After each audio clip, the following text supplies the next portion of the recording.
Hi everyone. उम्मीद है आप सब अच्छे होंगे और आपकी तैयारी भी अच्छी चल रही होगी। टेनिसन के पिछले सेशन में हमने इनके थोड़े से इंट्रो की बात की थी। एक छोटा सा इंट्रो, थोड़ा सा क्या मतलब। और इसके बाद अपन ने जाना था कि इनका जन्म कब हुआ था, 1809 में। ठीक है, यूके में ही हुआ था और डेथ भी इनकी यूके में हुई थी 1892 में।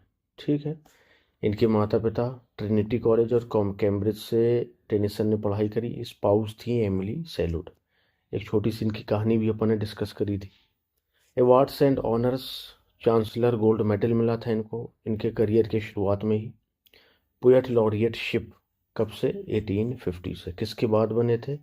विलियम वर्ड्सवर्थ के बाद से। ठीक है, ये डिस्कस कर लिया था अपन ने। और क्या वो डिस्कस किया था अपन ने कि ये विक्टोरियन एज के रिप्रेजेंटेटिव पोएट है। इसके अलावा यूलिसिस के इंट्रो की बात करी थी, इसकी समरी की भी बात करी थी अपन ने। और ब्रेक ब्रेक ब्रेक, इसके इंट्रो की बात की थी और समरी की बात की थी। ठीक है, इनके अलावा क्वेश्चन नंबर 1 अपन ने डिस्कस कर लिया था। आज जो बारी है वो क्वेश्चन नंबर 2 की है, यानी आज का सेशन हम शुरू करेंगे क्वेश्चन नंबर 1 से। चलिए देखते हैं। How does Tennyson use imagery of the sea to symbolise death and the permanence of grief in the poem break break break. किस तरह से टेनिसन ने सी की इमेजरी को यूज़ किया है डेथ को दिखाने के लिए, and the permanence of grief, और एक दुख के स्थायित्व को दिखाने के लिए, in the poem poem break break break. अच्छा क्वेश्चन है, ध्यान से देखेंगे। और देखिए, जैसे कि जो तरीका आपको बताया है कि पहले आप पीडीएफ ले लिया कीजिए, और अपन कोशिश करते हैं कि वीडियो अपलोड करने से पहले पीडीएफ आपको टेलीग्राम में भेज दी जाए, और वहाँ से अगर आप उसको निकलवा लें या पढ़ लें पहले ऑफलाइन, मतलब सॉफ्ट कॉपी में, या फिर हार्ड कॉपी उसकी निकाल के पढ़ लें। उसके बाद फिर इसको जब आप सेशन को या लेक्चर को सुनेंगे ना, तो थोड़ा सा ज़्यादा फ़ायदा होगा उसका। और 2-3 बार देख लीजिए, 2-3 बार पढ़ लीजिए, बढ़िया सी तैयारी हो जाएगी आपकी। तो टेनिसन ने सी इमेजरी को किस तरह से यूज़ किया है डेथ को और दुख के परमानेंस को दिखाने के लिए, ब्रेक ब्रेक ब्रेक। देखेंगे answer in break break break. Alfred Lord Tennyson uses the imagery of the sea as a powerful symbol of both। उन्होंने imagery of sea का यूज़ किया है as a powerful symbol, एक शक्तिशाली प्रतीक के तौर पर, of both, दोनों के, डेथ के भी प्रतीक के रूप में और परमानेंस ऑफ ग्रीफ, दुख के स्थायित्व के रूप में भी। यानी जब दुख आता है ना तो वो परमानेंट ही रहता है, फिर ऐसा इनका मानना है, ऐसा ज़रूरी नहीं है। द रिपीटेड रिफ्रेन, ये जो रिपीटेड रिफ्रेन है, break break break on the cold grey stones O sea, करेंगे जो रिफ्रेन, ये रिफ्रेन मतलब किसी पोएम में किसी लाइन का बार बार आना, वो रिफ्रेन कहलाता है। Captures the relentless destructive force of the waves. Captures, ये कैप्चर करता है रिलेंटलेस, बेचैन, डिसरप्टिव डिस्ट्रक्टिव, विनाशकारी, फोर्स ऑफ द वेव्स, लहरों की ताकत को। मिररिंग, और ये मिरर करता है, हमारे सामने पेश करता है, इन इनस्केपेबल रियलिटी ऑफ मोरालिटी, नैतिकता की, वास्तविकता की, इनस्केपेबल को, यानी ना बच पाने को, उससे उसका शिकार हो जाने को, ऐसा आप समझ सकते हैं। यानी अगर आप दुनिया में आए हैं, आपने अगर जन्म लिया है ना, तो आप मौत का शिकार होंगे। दुख भी ज़िंदगी में आएंगे, सुख भी आएंगे। इनका मतलब मामला क्या है, टेनिसन का ही कहते हैं कि दुख ही दुख आते हैं। जैसे सर्व आपके महात्मा बुद्ध की एक फिलॉसफी है जो कि वो कहते हैं कि बस सर्वम दुखम, सब दुख ही दुख है और कुछ नहीं। The sea's cold grey stones, ये जो समंदर के किनारे कोल्ड ठंडे ग्रे स्टोन्स है ना, सजेस्ट करते हैं लाइफलेसनेस, निर्जीवता को, एंड इनेविटेबिलिटी, और अजीवता को, इनेविटेबिलिटी। ठीक है। रेनफोर्सिंग डेथ्स परमानेंस, जो कि डेथ के परमानेंस को क्या कहते हैं, क्या करते हैं, रेनफोर्स करते हैं, यानी जोर देकर ये बात कहते हैं कि जो डेथ है ना वो इनेविटेबल है, कैसी है, जिसको टाला नहीं जा सकता, ये ज़्यादा अच्छा अर्थ है। ठीक है। The endless motion of the waves, इन लहरों का एंडलेस जो मोशन है ना, जो उनकी गति है, सिंबलाइज करती है the unceasing nature of sorrow, दुख के कभी ना रुकने वाले स्वभाव को। यानी दुख एक ऐसी चीज़ है जो आता ही रहता है, कभी नहीं रुकता है। Just as the sea eternally crashes against the shore, करेंगे जैसे कि जो सी है वो हमेशा से क्रशेज क्या है, टकराता आ रहा है, उससे लड़ता आ रहा है, उसमें टक्कर मारता आ रहा है अपने किनारों से। और इटरनली जो मेन फोकस है वो कौन सा वर्ड है, इटरनली, हमेशा से उसका यही काम है। तुलना अच्छी है, लेकिन ज़िंदगी हमेशा दुखमयी तो नहीं है ना, हम सभी को अनुभव है इस चीज़ का। टेनिसन्स ग्रीफ फॉर हेलम, हेलम के प्रति इनका जो दुख है ना, इज अनएंडिंग, वो कभी ख़त्म होने वाला नहीं है। ही कन्फेसेस, वो स्वीकार करते हैं कि I would that my tongue could utter the thoughts that arise in me, कह रहे हैं कि आई वुड दैट, यहाँ पे एक नया सा अर्थ अपन निकालेंगे कि काश माई टंग को अटर, मेरी जो ज़बान है वो अटर कर पाती, वो बता पाती द थॉट्स, उन विचारों को, उन बातों को दैट राइजेज इन मी, जो मेरे अंदर उत्पन्न हो रहे हैं या होते हैं। मतलब ये अपने आप को विवश महसूस करते हैं, अपने आप को कमज़ोर महसूस करते हैं और उन विचारों को, उन भावनाओं को व्यक्त नहीं कर पाते हैं जो उनके अंदर उठते हैं हेलम को या उनकी डेथ को याद करने के बाद। उसीलिए वो क्या करते हैं, कामना करते हैं, इच्छा व्यक्त करते हैं कि काश मेरी ज़बान जो है मेरी अंदर की फीलिंग्स को बता पाती। हिज साइलेंस रिफ्लेक्ट्स, उनकी जो शांति है ना, रिफ्लेक्ट करती है कि हाउ ग्रीफ रेजिस्ट एक्सप्रेशन, कि कैसे ग्रीफ जो है रेजिस्ट करता है एक्सप्रेशन के खिलाफ। Much like the sea overwhelms everything in its path, much like the sea, ठीक उस समंदर की तरह ओवरवेल्म्स एवरीथिंग, जो हर चीज़ को किनारे लगा देता है, इन इट्स पैथ, जो उसके रास्ते में आती है, यानी बर्बाद कर देता है उसको। तो ऐसा ही दुख का मामला है कि ग्रीफ जो है, जो दुख है, वो रेजिस्ट करता है एक्सप्रेशन को, कि मैं दुख की वजह से अपने आप को व्यक्त नहीं कर पा रहा। आगे देखें, इन कंट्रास्ट, इसके कंट्रास्ट में, to the harsh sea imagery, अच्छा हार्श सी इमेजरी के कंट्रास्ट में टेनिसन प्रेजेंट करते हैं fleeting moments of life and joy, जिंदगी के फ्लीटिंग मोमेंट्स को, उन पलों को और खुशी के उन पलों को जो फ्लीट करने वाले हैं, यानी भाग जाने वाले, आने वाले हैं, जाने वाले हैं। O well for the fisherman's boy that he shout with his sister at play, O well, काश कि मैं वो लड़का बन जाता, फॉर द फिशरमैन्स बॉय, काश कि मैं वो लड़का हो जाता, या मैं वो लड़का होता फिशरमैन का, उस मछुआरे का, that he shouts with his sister at play, जो खेल रहा है अपनी बहन के साथ, एंजॉय कर रहा है और हंस रहा है, चीख रहा है, चिल्ला रहा है, खुशी मना रहा है। दीज ह्यूमन इमेजेस, ये जो ह्यूमन इमेजेस है ना, हाईलाइट द पेनफुल डिवीज़न, ये एक पेनफुल डिवीज़न को हाईलाइट करती हैं बिटवीन द लिविंग वर्ल्ड, इस जीवंत दुनिया के बीच में, and the poets inner world, और कवि के इनर वर्ल्ड, आंतरिक दुनिया के बीच में, या उसके दुख, आंतरिक दुनिया के दुख के बीच में।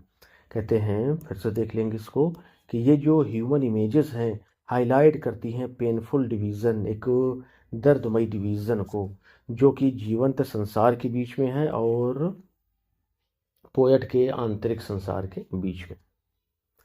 The sea here becomes the boundary between presence and absence, life and death, यहाँ पर जो समुद्र है, बिकम्स बन जाता है, द बाउंड्री एक सीमा, between presence and absence, presence और अब्सेंस के बीच में, लाइफ एंड डेथ, जिंदगी और मौत के बीच में। अच्छी तुलना बहुत ज़बरदस्त करी है और अच्छा लिखा भी है। एक छोटी सी पोयम में इतनी बड़ी बात कहना बड़ी बात है। The imagery कल्मिनेट्स in the final stanza, ये जो इमेजरी है ना, ये कल्मिनेट्स अपनी चोटी को पहुंच जाती है इन द फाइनल स्टेंजा में, वेयर, जहाँ पर द सीज कॉन्टिन्यूली, जो सी है वो seize continually under scores the, ये ऐसा नहीं होगा इसमें, द सी कॉन्टिन्यू, अच्छा सीज कॉन्टिन्यूटी है, ओके थैंक यू, और सही टाइम पे दिख गया।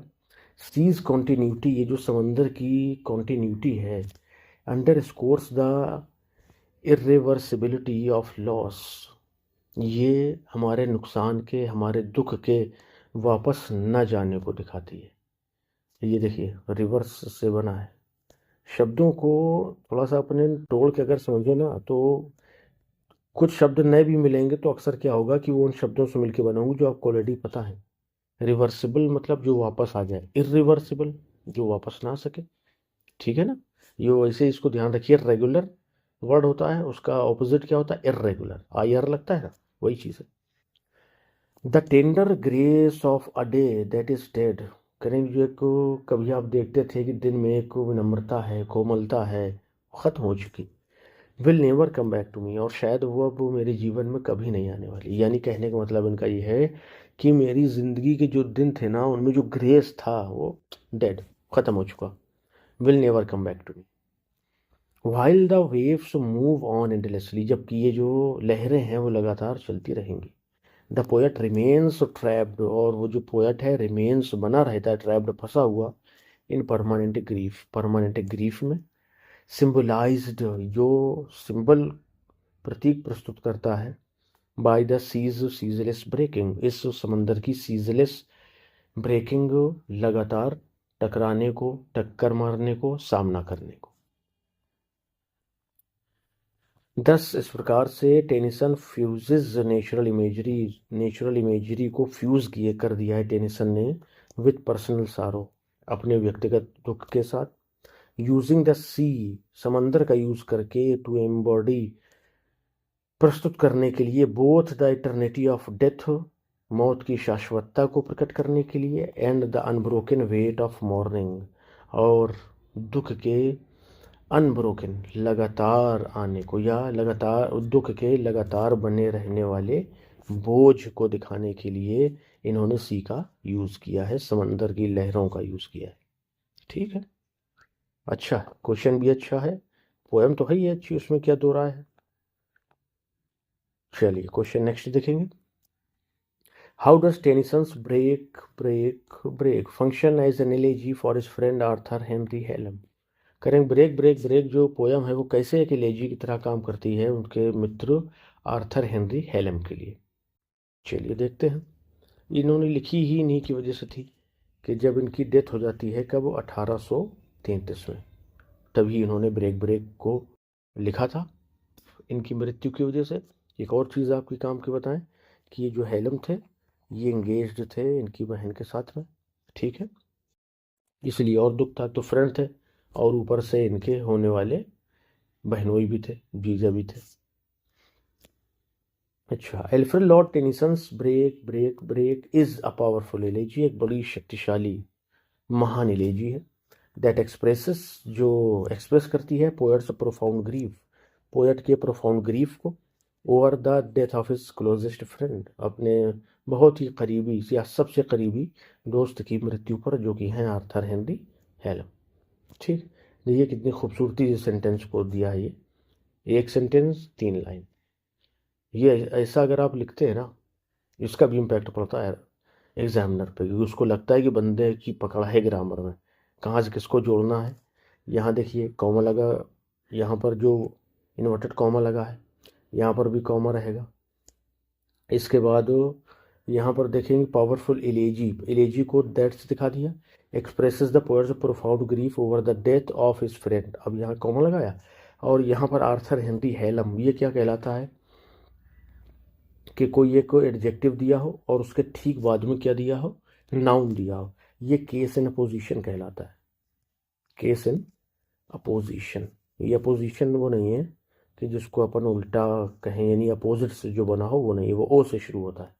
केस इन अपोजिशन का मतलब होता है एडजेक्टिव और उसके नाउन को क्या करना, पास पास रख देना। ये सब टेक्निकलिटीज़ हैं लिखने की, यानी ये ग्रामर की वो छोटी छोटी सी चीज़ें हैं कि जो अगर आपको पता है ना, तो आप अपनी लेखन को, राइटिंग को खूबसूरत बना सकते हैं और इम्पैक्टफुल भी बना सकते हैं। ठीक है, सीखते रहिए, बहुत सारी चीज़ें अपन सीखेंगे भी। Through simple yet evocative imagery करेंगे सिंपल लेकिन उत्तेजित कर देने वाली इमेजरी के द्वारा द पोयम पोर्ट्रे करती है द परमानेंस ऑफ लॉस, दुख के स्थायित्व को, and the poet's inability to reconcile with it, और पोएट की उस अक्षमता को, उस कमजोरी को जो उससे रिकाउंसिल करने से रोकती है, या वो इस पोएट जो है वो रिकाउंसिल नहीं कर पाते हैं विथ इट, इसके साथ में, यानी दुख के साथ में, अपने नुकसान के साथ में। फ्रॉम द ओपनिंग लाइन्स से ही the repeated phrase break break break on the cold grey stones O sea, ये जो ओपनिंग लाइन्स करें इन्हीं से establishes the tone of mourning, poet ने टोन ऑफ मॉर्निंग को सेट कर दिया है कि ब्रेक ब्रेक ब्रेक, रुको ज़रा, रुको रुको रुको ज़रा, on the cold grey stones O sea, ए समंदर, on the cold grey stones, अपने इन ठंडे ग्रे स्टोन्स पर टक्कर मारना थोड़ी देर के लिए बंद कर दो, रुक जाओ। यानी ये दिखा रहे हैं कि जो समंदर की लहरें हैं वो लगातार टकराने वाली हैं, कभी भी नहीं रुकने वाली हैं, और इसके ज़रिए ये दिखाते हैं कि मनुष्य के जीवन में जो दुख आते हैं तो वो लगातार आते हैं, हमेशा आते ही रहते हैं। द रेस्टलेस सी सिम्बोलाइजेज, ये जो बेचैन सी समंदर है ना, सिम्बोलाइज करता है both the relentless passage of time, समय के पैसेज को भी, and the poets broken heart, और कवि के टूटे दिल को भी। While the cold grey stone जो है रिफ्लेक्ट, प्रस्तुत करते हैं, पेश करते हैं द चिल ऑफ डेथ, मृत्यु की ठंडक को। Tennyson confesses his inability, Tennyson confess करते हैं अपनी इनएबिलिटी को टू एक्सप्रेस हिज सारो, कि वो अपने सारों को, दुख को व्यक्त नहीं कर पा रहे हैं, और वो फिर वही बात कहते हैं कि आई वुड दैट माई टंग, काश कि मेरी ज़बान को रटर बता पाती द थॉट्स दैट राइज मी, उन बातों को, उन विचारों को जो मेरे अंदर उठ रहे हैं बार बार। This silence emphasises the ineffability of grief, ये जो साइलेंस है, जो खामोशी है, एम्फेसाइजेज जोर देती है the ineffability of grief, grief की या दुख की ताकत को या उसकी शक्ति को एम्फेसाइज करती, जोर देती है कि जब दुख आता है ना तो आदमी को पूरा अपने वश में कर लेता है, आप ऐसा समझ सकते हैं कि अपने आप को वो एक्सप्रेस भी नहीं कर पाता है। इन कंट्रास्ट, उसके कंट्रास्ट में images of life continue around him, जो ज़िंदगी की तस्वीरें हैं ना उनके चारों तरफ घूमती रहती हैं, और वो कहते हैं कि oh well for the fisherman's boy, ओ जब शुरू होता है ना, जैसे देखिए बताएं, ऑप्टेटिव सेंटेंस आपने पढ़े होंगे, O that I were a boy, child ज़्यादा अच्छा रहता है यहाँ पे, अ बॉय अगेन, मतलब हम चलो इसको चाइल्ड ही समझ लेंगे कि काश मैं फिर से, देखिएगा कितना ज़बरदस्त खूबसूरत अर्थ निकलता है इसका, ओ दैट काश कि ऐसा हो, आई वर अ चाइल्ड अगेन, मैं फिर से बच्चा बन जाऊँ, है ना, यही चीज़ कही है इसमें। ओ से शुरू हो सकता है ये सेंटेंस आपका, उड दैट से शुरू हो सकता है, वुड दैट, शर्त क्या है, आई लगाइएगा, वर लगाइएगा, आई और कोई भी सब्जेक्ट आप जब लिखेंगे उसके साथ भी वर लगेगा, क्यों, क्योंकि ये अनकंडीशनल फुलफिलमेंट को बताता है, या क्या कहेंगे, अनकंडीशनल नहीं, ये सब्जंक्टिव मूड को बताता है कि जो होने वाला नहीं है लेकिन हम उसकी कामना या इच्छा रखते हैं।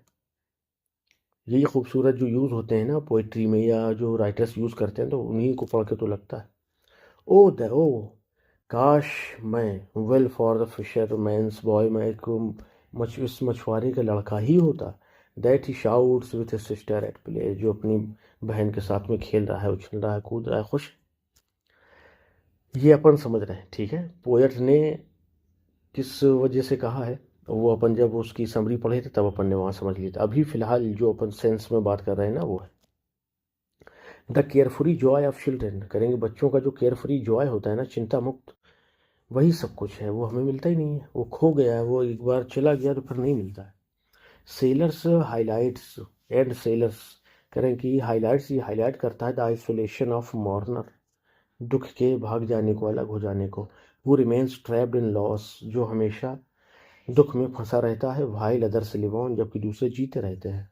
करें कि ये जो चिल्ड्रन, बच्चों के और सेलर्स और ये मछुआरों के नाविकों के जो जॉय है ना, केयर फ्री चिंता मुक्त जो खुशियां हैं, वो हाईलाइट करती हैं आइसोलेशन ऑफ द मॉर्नर, दुखी व्यक्ति के अलगावपन को। कि जो व्यक्ति दुखी होता है, जिसके पास दुखी दुख होते हैं, वो क्या होता है, दुखों ट्रैप्ड इन लॉस, वो अपने दुख में, अपने नुकसान में ट्रैप हो जाता है। व्हाइल अदर्स लिव ऑन, जबकि दूसरे अपनी ज़िंदगी को जीते रहते हैं, आगे बढ़ते रहते हैं।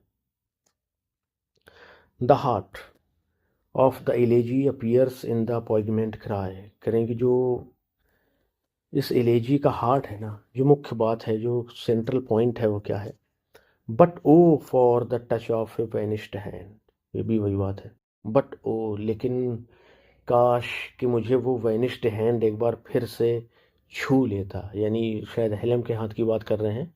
वेनिस्ड हैंड यहाँ पर आप देखेंगे तो वेनिस्ड हैंड सिनेडोची है ये, है ना, मतलब एक ऐसा फिगर ऑफ स्पीच जिसमें एक पार्ट की बात की जाए लेकिन मतलब उसका पूरा आदमी, जैसे वेनिस्ड हैंड, कह रहे हैं कि काश मुझे वो गायब हो चुका, जा चुका हाथ फिर से एक बार छू लेता। And the sound of the voice, देखिएगा, दैट इज स्टिल, और काश कि वो आवाज़ जो मेरे अंदर अभी भी मौजूद है मुझे एक बार और पुकार लेती, तो मेरा कुछ दुख कम हो जाता, ये शायद कहना चाहते हैं।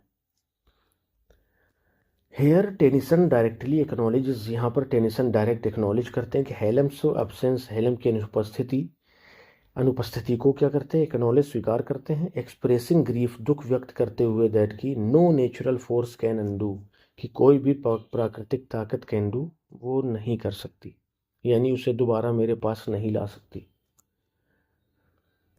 द पोएम क्लोजेस, ये जो पोएम है क्लोजेस ख़त्म होती है विथ फाइनैलिटी, अंतिम रूप से, कहाँ पर, the tender grace of a day that is dead, वही लाइन जो अपन ऊपर बात करके आए हैं कि मेरे दिनों में जो विनम्रता, जो खुशहाली, जो आनंद था ना, वो इज़ डेड, ख़त्म हो चुका, मर चुका, will never come back to me, और वो शायद मेरी ज़िंदगी में ऐसा दिन नहीं आने वाला कि जिसमें खुशी हो या किसी तरह का कोई अच्छी बात हो जो मुझे सांत्वना दे, जो मुझे सुकून दे। This line underscores the irreversibility of death, ये जो लाइन है ये मौत के वापस न जाने को, यानी मौत के अटल होने को बताती है।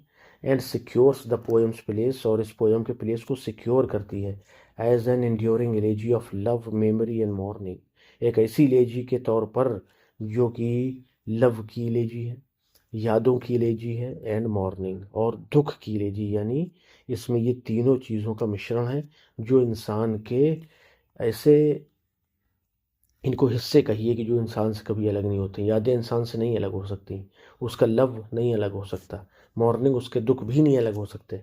इसी बात की एलेजी है ये कि शोक गीत है कि ये सारी चीज़ें, लव जा चुका है टेनिसन की ज़िंदगी से, मेमोरी बची है वो भी दुख से भरी हुई है, और जो दुख है वो इन्हें हॉन्ट करता है दिन रात। यही कहते हैं ना कि मेरी ज़िंदगी का जो कोमल या एक खुशी भरा पल था ना, वो भी जा चुका है मेरी ज़िंदगी से, मेरे दिनों से खुशी तो चली गई है ना, अब कभी मेरे पास लौट करके आने वाली। तो ये जो दिस लाइन, ये जो लाइन है ना, अंडरस्कोर्स, एक बार देख लीजिए फिर से, this line underscores the irreversibility of death, ये मौत के अटल होने को बताती है, यानी वो वापस नहीं जा सकती, ये बताती है। और इस पोयम को एक ऐसा स्थान इंड्योरिंग एलेजी का प्रदान करती है इंग्लिश लिटरेचर में, जो कि एलेजी है लव की, मेमोरी की एंड मॉर्निंग। क्यों? क्योंकि टेनिसन के अंदर लव रहा नहीं, खुशी रही नहीं, मेमोरी ही बची है जो उन्हें हॉन्ट करती हैं, और दुख तो जाता ही नहीं है उनके पास में। उसी की परमानेंस को दिखाने के लिए उन्होंने सी मेजरी का भी यूज़ किया है। ठीक है, चलिए, उम्मीद है सेशन आपको पसंद आया होगा। अगर पसंद आया हो तो और भी वीडियोस आपके एलटी ग्रेड मेंस के लिए हमने बना रखे हैं, फ्री ऑफ कॉस्ट हैं, ये सबसे बड़ी बात ये है। और इनकी जो पीडीएफ है वो आपको टेलीग्राम चैनल पर मिल जाएगी। टेलीग्राम चैनल ज्वाइन करना है तो उसके लिए हम डिस्क्रिप्शन में उसका लिंक भी दे देंगे। ठीक है, पढ़ते रहिए, एक सीट अपनी पक्की कर लीजिए, और हमारी कहीं कोई मदद आपको लगे तो उसको टेलीग्राम पे एक बार बता दीजिए कि सर ये इशू है, तो अपन कोशिश करेंगे उसको सॉल्व किया जाए। ठीक है, चलिए मिलते हैं नेक्स्ट वीडियो में। Till then bye bye, thank you.